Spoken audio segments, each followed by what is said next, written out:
The filming process. Filming of Deadpool began on March 23, 2015, in Vancouver at North Shore Studios and around the city under the working title Wham! Tim Miller and cinematographer Ken Seng wanted the film to look less glossy than other superhero films and decided to shoot with digital cameras and add film grain in post-production. The street scenes were supposed to have an overcast look, but the weather was often unpredictable, so Seng had to use more lighting on cloudy days and less on sunny days to maintain a consistent look. Curiously, when Fox refused to pay Reese and Wernick for their daily presence on set, Reynolds paid them their salaries himself. The writers scripted each combat scene very precisely and specifically, down to every shot and punch, and the production designer, Sean Howarth, determined in advance which elements of each set would be built physically and which ones would be created using computer graphics. But despite all the specifics, Miller and the stunt coordinator still found ways to improvise. By the way, many jokes were also improvised on set. Ryan Reynolds said the actors often had about 15 alternative options for every joke in the script. For example, in the scene where Deadpool visits Colossus and Warhead, Reynolds improvised the line, "It's a big house. It's funny that I only ever see two of you. It's almost like the studio couldn't afford another X-Men." The joke was based on truth and became a favorite line of the Fox chairman. Most of Reynolds' stunts were performed by stuntmen under the direction of Robert Alonzo and Philip J. Silvera, but the most dangerous scenes were created using CGI. Reynolds played Deadpool in a mask that completely covered his face, and since it did not fully convey the actor's facial expressions, the character's head had to be animated separately. The scene in the burning hospital turned out to be difficult both technically and physically. Some set elements were actually on fire during filming, but there wasn't enough fire and the Rodeo FX company took over its creation.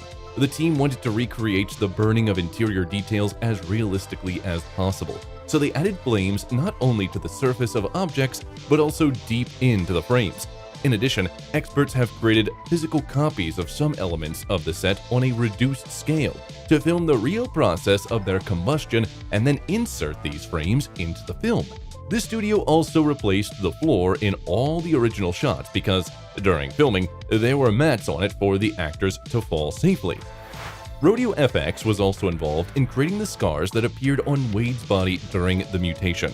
The artists used rotting fruits and meat eaten by maggots as references, or as they said in the movie, "You look like an avocado. Had sex with an older, more disgusting avocado." Yeah.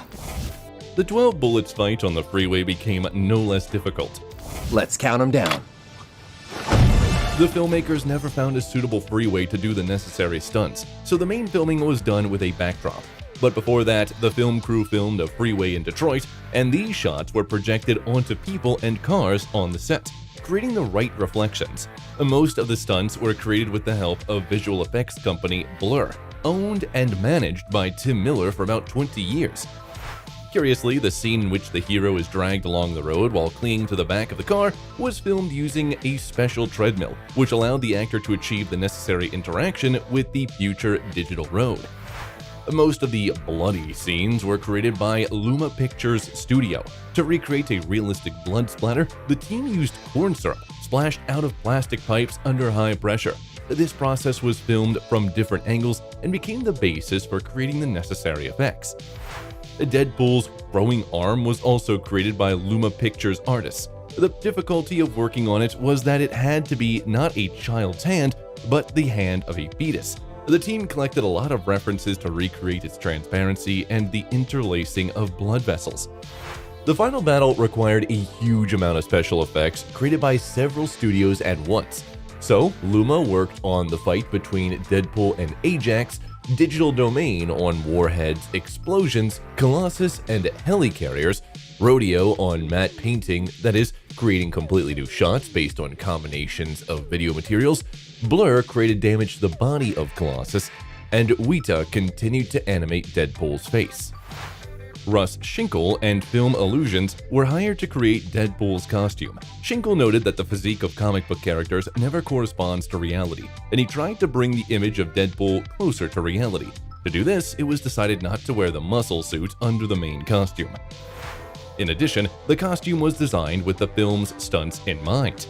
The mask's eye areas were removable, so versions of the eyes better suited for the stunts could be used without having to change the whole mask. Deadpool's costume was made of an unusual material that looked bright red in the sunlight and bluish in the shade, and special effects artists had to work hard to achieve a similar effect in digital scenes. Film Illusions created 6 costumes for Reynolds, 12 stunt-specific versions, and 3 costumes for Negasonic Teenage Warhead. The film's director wanted Deadpool's scars to look as frightening as possible to justify his anger and thirst for revenge. Okay, I think that's a good start. This motherfucking... Wait. Makeup artist Bill Corso noted that even though the character was described as disfigured in the script, he still wanted him to look kind of charming. Moreover, the makeup artist tried to avoid Deadpool's comparisons with Freddy Krueger and used the 2005 film Sin City as inspiration. The final makeup required 9 silicone prosthetics, and it took several hours to cover Reynolds' head with them.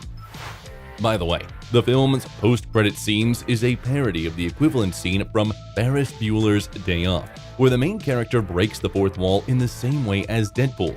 One of the Fox executives even described Deadpool as a combination of Ferris Bueller's Day Off and Natural-Born Killers, which the screenwriters agreed with.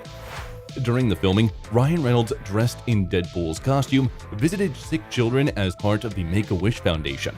Connor McGrath, a terminally ill 13-year-old boy from Edmonton, wanted to attend one of the pre-screenings of Deadpool but could not come due to a serious health condition. After learning about this story, Reynolds personally flew to Connor and treated him to a special early screening of the film. They kept in touch until the boy passed away a few months later.